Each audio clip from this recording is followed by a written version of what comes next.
So I often find myself becoming very anxious about whether or not I've forgotten a meeting, or extremely frustrated that a brilliant idea has slipped my mind. If you experience that as well, then like me, you might be experiencing what's called information overload, and a second brain might just be what you need.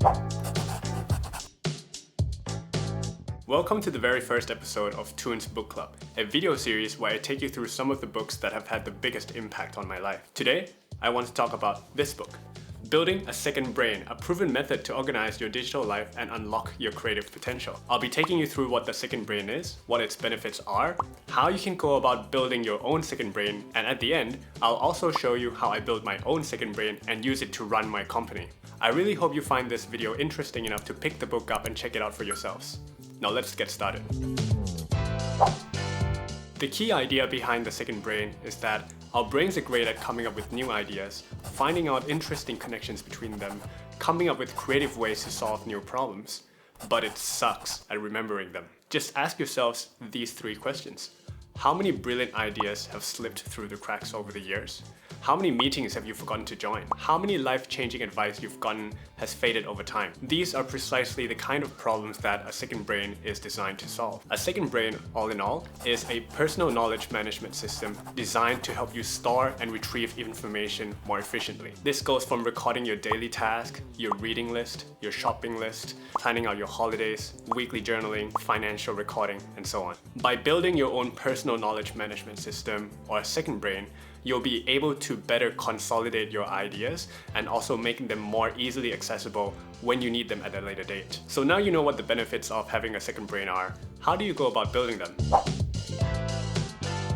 C.O.D.E is a four-step approach to building a second brain that consists of capture, organize, distill, and express. The first step, capture, is all about collecting information that resonates with you. All in all, your second brain should have an idea capturing station that allows you to quickly dump interesting ideas that suddenly pop up into your head or fascinating things you've come across throughout the day. The one important thing to remember and be careful about having an idea capturing station is overloading it by just dumping everything you come across throughout the day. You can't simply record everything you experience in life. The key here is to have a specific criteria on what to actually capture. For example, you might capture information that you find interesting, fascinating, surprising, or useful. You can then quickly save these ideas or information in your idea capturing station so that you can organize it and retrieve it at a later date. Organize is the second step of building a second brain, and it focuses on making sure that the ideas you've captured from step one become actionable.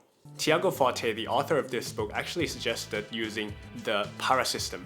The PARA system stands for projects, areas, resources, and archives. Projects are short-term goals that you're working on right now, while areas are longer-term goals, longer-term activities that you're pursuing. Resources are used to store interesting topics and ideas that you've come across over time, and archives for unused information from the other three. Next, we have Distill, and it's all about summarizing and digesting and finding the essence of the information that you've organized and captured. The key idea here is to aggressively summarize the information that you've captured, and the book recommends a method that's called progressive summarization. Progressive summarization actually has 4 layers to it. At the very bottom, you have the actual captured information in its raw form. Then, on top of that, you have highlighted and underlined section, and at the very top, you have the executive summary. I found progressive summarization to be really helpful on my day-to-day life, because if I want to quickly redigest information, I can just quickly check out the executive summary section of all the information ideas that I've captured in the past. But at the same time, if I need to do a deep dive and really understand the information I've captured over again, I can look at it in its raw form and then look at the highlighted and underlined areas. The final step of building your second brain, according to this book, is express. And the book talks about showing your work, sharing your work, but to me, this last step is all about exercising your second brain so that it can then become truly helpful as a tool to help you operate your life. Now, I'm going to share how I use my second brain to organize virtually all aspects of my life. For many people, a second brain isn't just a single tool, and that's definitely not the case for me. The 2 most important tools I use for my second brain are Notion and Vimcal. Alright, so here we have my Notion dashboard, which basically acts like a central hub to my digital life. But to be honest, when it comes to operating my second brain on a day-to-day basis, I barely use this dashboard. In reality, I simply use the Control-P or Command-P hotkey to jump to different areas of my second brain directly. So let's say I want to go over my notes for the book I've just finished called Never Split the Difference. In this case, I'll simply search for it and go directly to it. But as you can see from this dashboard, I use Notion to organize many different aspects of my life, from running this YouTube channel and managing my personal finance to planning holiday trips. And at the bottom of the dashboard are my projects.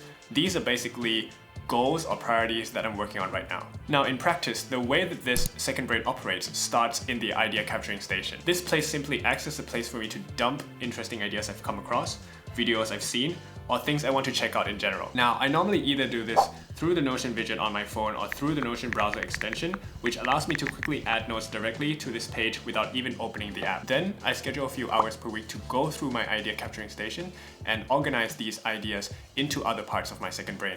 Here's how my idea capturing station works in practice.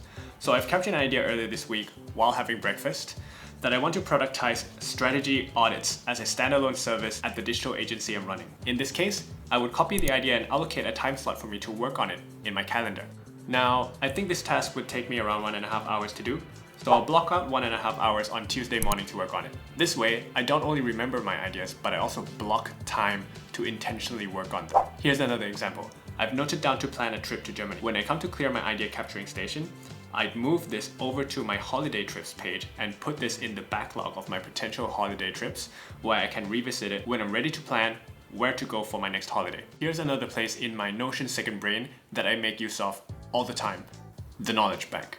This is where I store all the articles, videos, online courses, and books I've consumed over the years. And each time I come across any kind of information that may be useful for me in the future, I note them down here. So let's say a friend of mine comes to me for relationship advice, and I vaguely remember listening to this podcast that they could find very helpful. In this case, I can quickly pull up my phone and search for my notes on that podcast and share with them right there on the spot. So that's a quick preview of how I use Notion as my second brain on a daily basis. Let's now move on to Vimcal. So I practice what's called time blocking, living by my calendar down to the hour of every day. When an unexpected task arises, I simply determine how much time I'll need to finish it and block the appropriate time on my calendar. This way, I know I won't forget it and I'll definitely get it done on time. So what exactly makes Vimcal my top choice in this crowded world of calendar apps? Here are top 3 features I find absolutely indispensable. First, it's easy sharing. The ability to share my availability with others is invaluable. It has simplified setting up meetings with clients and coordinating events with friends. It's truly helped me keep my social and professional interactions smooth and hassle-free. Second, it's efficient hotkeys. Vimcal offers hotkeys for nearly everything, enabling me to manage my calendar quickly and seamlessly. This accelerates my productivity and makes scheduling less of a chore. Third, it's flexible time zone management. I speak with clients and friends from all over the world on a daily basis, so being able to easily adjust time zones and share my time slots accordingly has been a lifesaver. Now, time blocking is like a muscle. You can't overload it with weight straight away if you haven't exercised it before. Instead, start slow. Don't just jump straight into planning every hour of every day. It's going to be overwhelming and it can add even more stress to your life. Start by blocking out an hour or so each day to do certain tasks like going to the gym, working on a side project, or even calling a family member. So yeah, that's how I build my second brain. It's still a work in progress, and it probably always will be. For me, the most important thing is to use my second brain regularly. This allows me to become more familiar with it so that it can truly become a useful tool in helping me organize my digital life. And that's it for today. If you like this video, please give me a thumbs up and leave a comment down below for the algorithm. It'll really help me out. Thanks for watching, and I'll see you next time.